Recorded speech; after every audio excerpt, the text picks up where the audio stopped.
بسم اللہ الرحمن الرحیم۔ السلام علیکم دوستوں، امید ہے آپ سب خیریت سے ہوں گے۔ ایک دفعہ ایک چرواہا حضرت علی رضی اللہ عنہ کی خدمت میں آ کر عرض کرتا ہے، یا امیر المومنین، ایک دفعہ میں اپنے بھیڑ بکریاں چروا رہا تھا۔ میں نے دیکھا ایک کتے نے مادہ بھیڑ سے جمع کیا، جس کے نتیجے میں وہ مادہ بھیڑ حاملہ ہو گئی، اور اب اس سے جو بچہ پیدا ہوا ہے، ہم اسے بھیڑ کے حکم میں لیتے ہیں یا کتے کے حکم میں؟ حضرت علی رضی اللہ عنہ، دیکھو کہ اگر وہ بچہ گھاس کھاتا ہے تو بھیڑ کے حکم میں ہے، اور اگر گوشت کھاتا ہے تو کتے کے حکم میں ہے۔ چرواہا کبھی گھاس کھاتا ہے اور کبھی گوشت کھاتا ہے۔ حضرت علی رضی اللہ عنہ، دیکھو اگر کتے کی طرح پانی پیتا ہے تو کتے کے حکم میں ہے، ورنہ بھیڑ کے حکم میں۔ چرواہا دیکھا ہے دونوں طرح سے پانی پیتا ہے۔ حضرت علی رضی اللہ عنہ، دیکھو چلتے وقت اگر گلے کے پیچھے چلتا ہے تو کتا ہے، اور اگر آگے آگے چلتا ہے تو بھیڑ ہے۔ چرواہا دیکھا ہے کبھی آگے چلتا ہے کبھی پیچھے چلتا ہے۔ حضرت علی رضی اللہ عنہ، دیکھو اگر اپنا پیٹ کے بل بیٹھتا ہے تو بھیڑ ہے، اگر اونچے کے بل بیٹھتا ہے تو کتا ہے۔ چرواہا دیکھا ہے دونوں طرح بیٹھتا ہے۔ حضرت علی رضی اللہ عنہ، دیکھو کہ کتے کی طرح سے ٹانگ اٹھا کر پیشاب کرتا ہے تو کتا ہے، ورنہ بھیڑ ہے۔ چرواہا دیکھا ہے دونوں طرح سے کرتا ہے۔ حضرت علی رضی اللہ عنہ، اسے ذبح کر کے دیکھو، اگر اس میں اوجری ہے تو بھیڑ ہے، ورنہ کتا ہے۔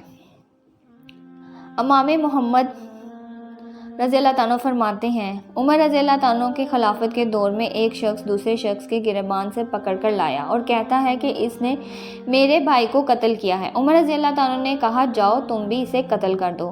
مقتول کا بھائی قاتل پر قاتلانہ حملہ کرتا ہے، وہ زمین پر بے جان ہو کر گر پڑتا ہے۔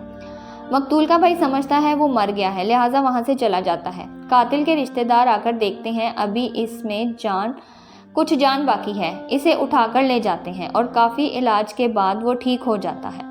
ایک دن ٹھیک ہونے کے بعد وہ یہ اپنے گھر سے نکلتا ہے تو مقتول کے بھائی سے ملاقات ہوتی ہے۔ مقتول کا بھائی دوبارہ سے اسے پکڑتا ہے کہ تو میرے بھائی کا قاتل ہے، میں تجھے ضرور قتل کروں گا۔ وہ کہتا ہے، بھائی تم ایک دفعہ مجھے مار چکے ہو، اب کیسا قصاص؟ مقتول کا بھائی اسے پکڑ کر حضرت عمر رضی اللہ عنہ کے پاس لے آتا ہے اور مسئلے کو بیان کرتا ہے۔ عمر رضی اللہ عنہ دوبارہ سے اسے قتل کرنے کی اجازت دے دیتے ہیں۔ قاتل چلاتا ہے کہ بھائی ایک دفعہ تو یہ مجھے مار چکا ہے، اب کیسا مارنا؟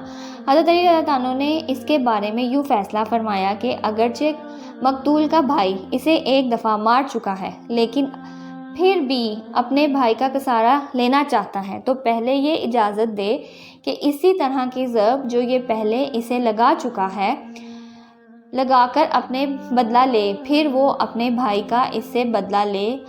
اب جو مقتول کے بھائی نے دیکھا کہ جیسی ضرب میں نے اسے لگائی تھی اور نہیں مرا، اگر وہ میری لگائی جائے گی تو میں تو مر ہی جاؤں گا، لہٰذا وہ اپنے عداد سے باز آ گیا۔ اس طرح دونوں صحیح و سلامت مخلوط سے باہر آ گئے۔